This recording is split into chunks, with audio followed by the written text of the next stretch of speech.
Hello दोस्तों, मैं आपकी साथी निरुप्रीत। दोस्तों, आप सेल्फ स्टडी करना चाहते हैं तो हमारे साथ आज से ही जुड़ जाएं। दोस्तों, अगर आपका सपना एक शिक्षक बनने का है तो आप ऑल टाइप टीचिंग एग्जामिनेशन के लिए हमें फॉलो कर सकते हैं। दोस्तों, हम यहाँ पर CTET, UP-TET, super-TET, TGT, PGT, PRT और आपका डीएसएसपी और इसके अलावा अन्य टीचिंग एग्ज़ाम के लिए हम यहाँ पे हिंदी, एसएसटी और अपना जो इंग्लिश एंड लैंग्वेज है, जो आपकी संस्कृत, उन सभी को पढ़ते हैं। तो इसके लिए आप हमें फॉलो करें। एक परफेक्ट प्लानिंग के साथ हम यहाँ पे टीचिंग की तैयारी कर रहे हैं। हर दिन कुछ नया सीख और सिखा रहे हैं, तो हमसे ज़रूर जुड़िए और हर दिन आपको एक नई क्लास आसानी से मिलेगी यहाँ पे। और दोस्तों, अगर आप सफ़र में रहना चाहते हैं तो आप शॉर्ट एंड सरल के साथ जा सकते हैं, पर आप अगर एक सरल तरीके से और सटीक तरीके से पढ़ना चाहते हैं, सफलता को प्राप्त करना चाहते हैं, तो हमें ज्वाइन ज़रूर करिएगा। एक बार इस वीडियो को अंत तक ज़रूर देखिएगा और वीडियो अच्छा लगे तो शेयर ज़रूर करिएगा। तो चलिए दोस्तों, आज की क्लास स्टार्ट करते हैं।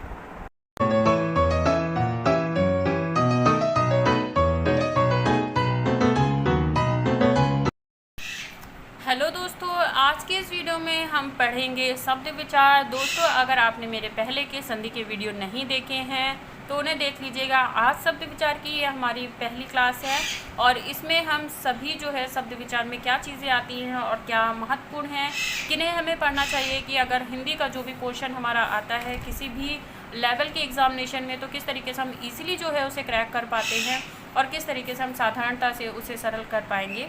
तो इन प्रश्न पत्रों को किस तरीके से हम सफलता से और आसानी से सॉल्व कर सकें, तो इसके लिए इस वीडियो को अंत तक के देखिएगा। और पुराने वीडियो नहीं देखे हैं और आपको संधि में किसी तरीके की कोई परेशानी है तो उन्हें ज़रूर देख लीजिएगा।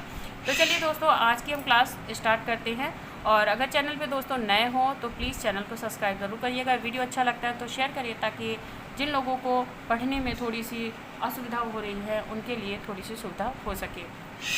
शुरू करते हैं दोस्तों। शब्द विचार यानी जब हम विचरण करके अपनी भाषा को शब्दों के द्वारा प्रस्तुत करते हैं अपने विचारों को, वो शब्द विचार होते हैं।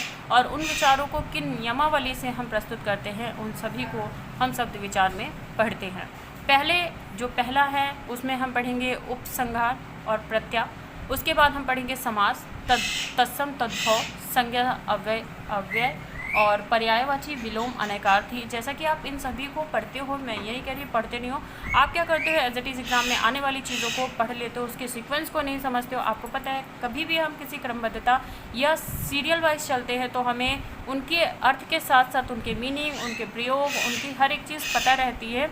पर जब भी हम कभी किसी भी एग्जामिनेशन में हिंदी का सिलेबस देखते हैं, उसमें हमेशा उपसंहार, प्रत्यय, समास, तत्सम, तद्भव, संज्ञा, पर्यायवाची, विलोम, अनेकार्थी और आपके कई तरीके के जो भाग हैं जो आप तोड़ तोड़ के पढ़ते, सीक्वेंस से नहीं पढ़ते हो। और आप क्या करते हैं, इंपॉर्टेंस ढूंढ के, शॉर्ट ढूंढ के, बढ़िया ढूंढ के उसको निकाल के पढ़ लेते हो। फिर अगले टाइम पे जब वो नहीं आता है तो आप कहते हो हमने बहुत पढ़ाई की, बट फाइनली हमारा जो एग्ज़ाम था वो बुक के बाहर पूछा गया। तो दोस्तों, कभी भी आपके सिलेबस के बाहर आपसे कुछ नहीं पूछा जाता, बट आपकी जो पढ़ने के तरीके हैं उनमें इतनी कन्फ्यूज़न है जिससे आपको परेशानी होती है।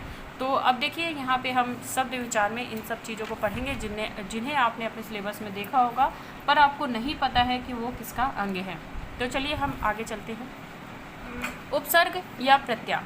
उपसर्ग क्या है, प्रत्यय क्या है, इन सभी को समझने से पहले शब्द रचना क्या है उसे समझते हैं। सार्थक शब्दों, वर्णों के समूह को हम शब्द रचना कहते हैं। यानी वर्णों का वह सार्थक समूह जिसे हम किसी भी अपने भाव को, अपने विचारों को प्रस्तुत कर सके, उन्हें शब्द की संरचना कहते हैं। और उनके माध्यम से ही संचार की जो श्रृंखला है वो क्रमबद्धता से कार्यपूर्ण या क्रियाशील रहती है। अगले पे आते हैं। व्युत्पत्ति के आधार पे यदि बात करें तो शब्द की जो संरचना है वो कितने प्रकार की है, तो आपकी पहला होता है ऋण, दूसरा होता है यौगिक, तीसरा होता है योग ऋण। यानी ऋण और यौगिक का जो मिला जुला भाग हम कह सकते हैं वो योग ऋण होता है। अब यहाँ पे हम पढ़ेंगे कि हमारा जो ऋण है वो क्या है, यौगिक जो हमारा है वो क्या है, ठीक है। और पर उससे पहले जो हम इनकी श्रृंखला है उसको एक अच्छे तरीके से समझेंगे।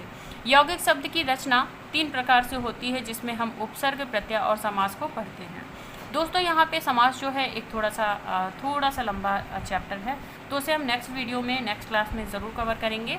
अब यहाँ पे पढ़ लेते हैं उपसर्ग। तो समीप या सृष्ट आने वाले नए शब्दों के उपसर्ग जोड़ने पर नए शब्द को जब हम निर्माण करते हैं, या सीधे से कह सकते हैं किसी भी एक शब्द में उपसर्ग जो कि आगे लगता है उन्हें हम उपसर्ग कहते हैं, जिससे कि जो शब्द का रूप है वो परिवर्तित हो जाता है, उसका अर्थ परिवर्तित हो जाता है। हिंदी में यदि बात करें दोस्तों तो हमारे 13 जो है उपसर्ग होते हैं, संस्कृत में हमारे 22 उपसर्ग होते हैं। अब बात करते हैं दोस्तों प्रत्यय की।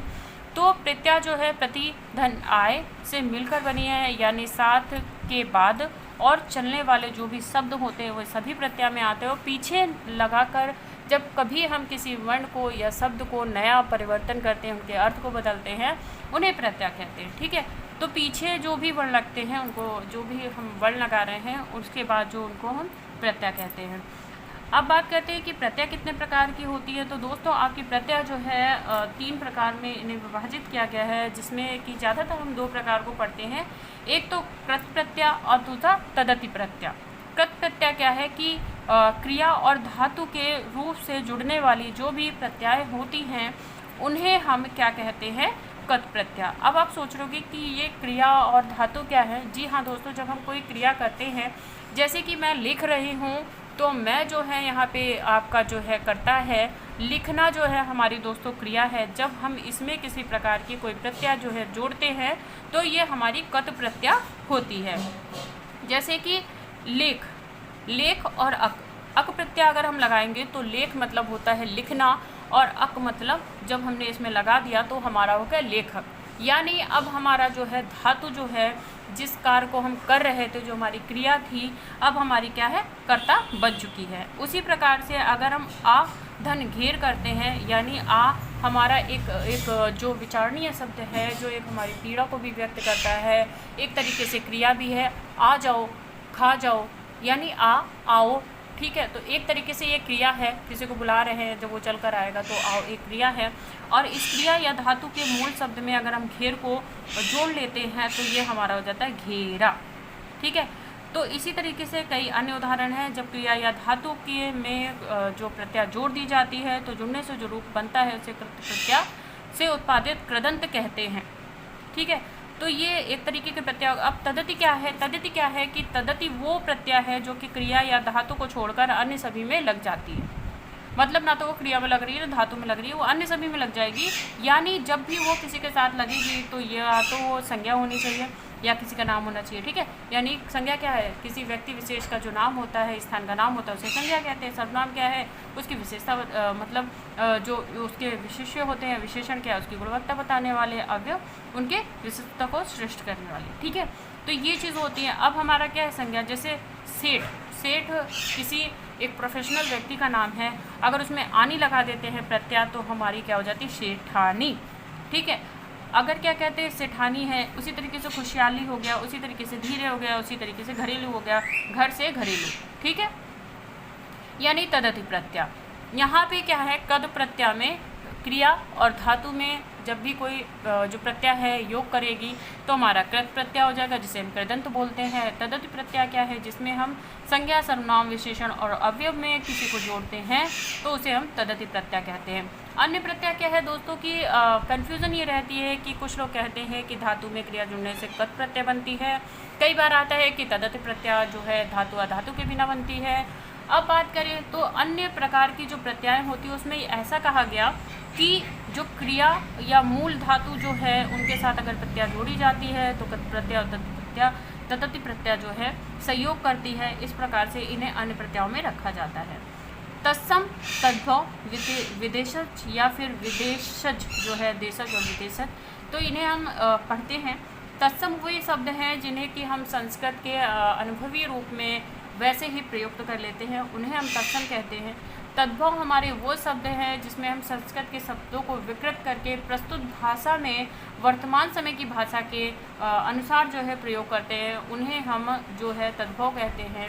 यदि बात करें कि अब तद्भव का एक उदाहरण ले लेते हैं कि जो अनर्थ है वो क्या है कि हमारे अनर्थ से बना हुआ है, जो कि संस्कृत शब्द है यानी तत्सम है, और अनर्थ जो रथ है, जो अनारथ है जो हमारा, वो क्या है कि तद्भव शब्द है, जो कि संस्कृत के शब्द को परिवर्तित करके बनाया गया है।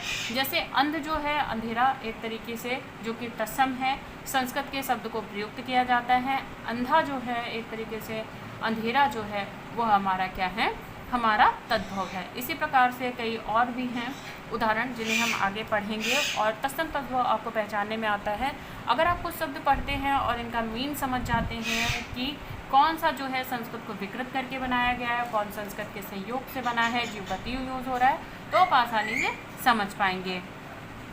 ठीक है दोस्तों, तो अब इसके बाद देशज है, जो देश में स्थानीय भाषा और क्षेत्रीय भाषा की परिस्थिति की आवश्यकता और आवश्यकता के अनुसार हम जिन्हें यूज़ करते हैं उन्हें देशज कहते हैं, और जो बाहर से आई हुई है उन सभी को विदेशज कहते हैं। ठीक है, तो नेक्स्ट अपकमिंग क्लास में भी दोस्तों इनको अच्छे से पढ़ लेंगे, और इनके कुछ महत्वपूर्ण उदाहरण जो अपकमिंग या प्रीवियस ईयर के पेपर में थे या आने वाले हैं, जिनकी गुंजाइश है, जिनकी संभावना है, उन्हें पढ़ेंगे।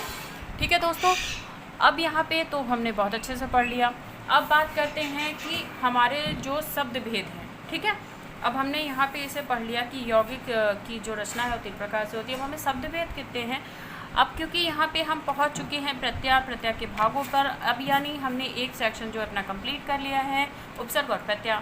अब हम आ जाते हैं तत्सम तद्भव भी हमने एक एज इट इज़ जो है उसके मीन को समझ लिया है। संज्ञा अवयव को पढ़ेंगे, पर्यायवाची, विलोम और अनेकार्थी को महत्वपूर्ण जो हैं उनको मैं लेकर आऊँगी, उनके सेक्शन में हम उनको पढ़ेंगे अच्छे से।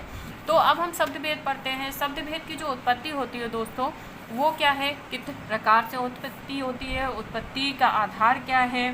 ठीक है, और फिर हमारी रचना और बनावट क्या है, उनके आधार क्या है, रूप क्या है, इन सभी को पढ़ेंगे। विकारी क्या है, रूढ़ क्या है, योग रूढ़ क्या है। तो दोस्तों हमने यहाँ पे आपको बताया था व्युत्पत्ति के आधार पर हम 3 में विभाजित करते हैं, जो कि हमने पढ़ लिए। अब हमको पढ़ना है रूढ़, यौगिक और योग रूढ़ को, इसे हम डिटेल से पढ़ेंगे। और नेक्स्ट में जो हमने तत्सम तद्भव को पढ़ लिया है, पर हम यहाँ पे रूढ़, योग रूढ़ और योग रूढ़, और फिर विकारी, अविकारी, अनेकार्थी, एकार्थी, समानार्थी, विपरार्थी, इनको पढ़ेंगे। ठीक है, तो अब हम ये जो है इसे पढ़ लेते हैं। ठीक, अब हमने इतना पढ़ लिया, अब यहाँ पे हम इसका इस्तेमाल क्या करेंगे। आप सोच रहे हो पढ़ा तो दिया, बट ये पूछी कैसे जाती है। तो दोस्तों आज मैं आपको ये पूरा चैप्टर जो है आपका शब्द विचार का, इसमें कुछ जो अध्याय है उसे अच्छे से समझा देती हूँ, और इनको कैसे पूछा जाता है वो अपकमिंग वीडियो में बताऊँगी। तो हमने आपको यहाँ पे तत्सम तद्भव, देशज, विदेशज और अत्यधिक प्रचलित और कम प्रचलित, ये भी आपको यहाँ पे हमने बताया है कि जो अत्यधिक प्रचलित है वो अरबी हैं, फ़ारसी हैं, अंग्रेज़ी हैं। ठीक है, और जो कम प्रचलित हैं आपके तुर्की, पोस्ताक और पुर्तगाली हैं। ठीक, अब बात करते हैं कि हमारा रूढ़ क्या है, योग रूढ़ क्या है, इनको पढ़ लेते हैं। फिर उसके बाद जो है हम इनके कुछ महत्वपूर्ण जो हमारे प्रीवियस ईयर में पूछे गए हैं उन्हें हम लेकर आएंगे, और प्रीवियस ईयर के पेपर कुछ है हम सॉल्व करेंगे हिंदी के। ठीक है, तो यहाँ पे हम रचना और बनावट के आधार पे बात करें कि शब्द कितने प्रकार के हैं, तो रूढ़, योग रूढ़ और यौगिक और योग रूढ़। तो यहाँ पे क्या है, जिन सार्थक खंड होने के बाद अन्य शब्दों के मेल ना बने उन्हें हम रूढ़ कहते हैं। जैसे चावल को अगर हम विच्छेद करेंगे तो कोई भी अर्थ नहीं बनेगा। ठीक है, अब हम बात करते हैं कि यौगिक मेल बने रहा, मतलब 2 या 2 से अधिक शब्दों को अगर योग करके बनाते हैं। जैसे विज्ञान है तो वैज्ञानिक हो सकता है, समाज है सामाजिक हो सकता है, राज है तो राजधन पुत्र हो सकता है। तो इनका एक सार्थक शब्द है दोनों को विच्छेद करने के बाद। योग रूढ़ क्या है, वे शब्द जो कि यौगिक तो हैं पर उनको यौगिक तो होते हैं परंतु जिनका अर्थ रूढ़ हो जाता है। मतलब पीताम्बर, अगर इन्हें विच्छेद करते हैं तो पित्तधन, अंबर, हालांकि इनका एक अर्थ है पर पित्त जो है वो एक तरीके से अपूर्ण है, ऋण है, और यहाँ पे अंबर जो है हमारा वो यौगिक है। ठीक है, अब चारपाई की बात करें या दशरथ की बात करें, वो भी इसी तरीके के शब्द हैं। यौगिक शब्द जो हैं उनकी रचना है उपसर्ग, प्रत्यय और समास से होती है। यदि हम बात करें रूप के आधार पर या प्रयोग के आधार पर, तो रूप या प्रयोग के आधार पर हमें 2 तरीके के शब्द होते हैं दोस्तों। एक तो विकारी शब्द, दूसरा अविकारी शब्द। विकारी शब्द दोस्तों वे होते हैं जो शब्द जिनमें लिंग, संज्ञा, विशेषण, वचन, कारक, आधार, सर्वनाम, क्रिया मूल शब्द से रूपांतरित हो जाते हैं, उन्हें हम क्या है विकारी शब्द कहते हैं। जैसे लड़का, मंगता, उसे, इसे। ठीक है, तो इनमें क्या है कि किसी तरीके का रूपांतरण होता है, ठीक है। अब जहाँ पे रूपांतरण नहीं होता है, इन सब चीज़ों में रूपांतरण होता है, तो क्या होता है क्रिया विशेषता में, संबंध में, बोध में, समुच्चयवाद बोध में, विषम बोधक में, अवयव में, इनमें परिवर्तन होता है, तो हम इसे अविकारी कहते हैं, ठीक है। जैसे आज, में, से, या, ठीक। अब है अर्थ के आधार पर एकार्थी, अनेकार्थी, समानार्थी, विपरार्थी। एकार्थी शब्द वे होते हैं जिनमें एक ही शब्द के कई कई अर्थ होते हैं, एक ही अर्थ होता है किसी शब्द का। अनेकार्थी वे शब्द होते हैं जिसमें एक शब्द के कई अर्थ होते हैं, जैसे कनक। समानार्थी वह है कि एक ही शब्द के एक जैसे ही अर्थ हो, एक शब्द मतलब बोले अलग अलग तरीके से जाते हैं पर उनके समान ही शब्द हों, ठीक है। जैसे विपरार्थी मतलब उनका विलोम, जैसा कि आप सभी समझते हैं। तो दोस्तों यहाँ पे आज के वीडियो में हमने शब्द विचार में पूरा उपसर्ग प्रत्यय पढ़ा, तत्सम तद्भव पढ़ा, ठीक है। उसके बाद हमने शब्द के भेद क्या होते हैं उन्हें पढ़ा, कितने प्रकार के होते हैं उन्हें पढ़ा, और इसके बाद योग, रूढ़, यौगिक, ऋण, इन सभी को पढ़ा, रूढ़ को पढ़ा, और यहाँ पे रूप के आधार पर शब्द की प्रकार को पढ़ा और अर्थ के आधार पर भी। तो दोस्तों यहाँ पे हमने इन सभी चीज़ों को पढ़ लिया है, और अपकमिंग वीडियो में दोस्तों हम पढ़ेंगे समास को, ठीक है। फिर उसके बाद संज्ञा के पढ़ेंगे, पर्यायवाची और विलोम और अनेकार्थी पढ़ेंगे। तो अपकमिंग वीडियो में बने रहने के लिए दोस्तों हमें सब्सक्राइब करना ना भूलें, और ऐसे ही इंटरेस्टिंग वीडियो के लिए हमारे चैनल को सब्सक्राइब करें, बेल आइकन को प्रेस करें, और आपका किसी भी तरीके से कोई सजेशन हो तो प्लीज़ उसे भी दीजिएगा, कन्फ्यूज़न हो तो कमेंट सेक्शन में पूछिएगा। तो अभी की वीडियो में दोस्तों इतना ही, नेक्स्ट वीडियो में फिर मिलेंगे ऐसे ही कुछ नया सीखने और सिखाने के लिए। Thanks for watching my video friend, bye bye friend.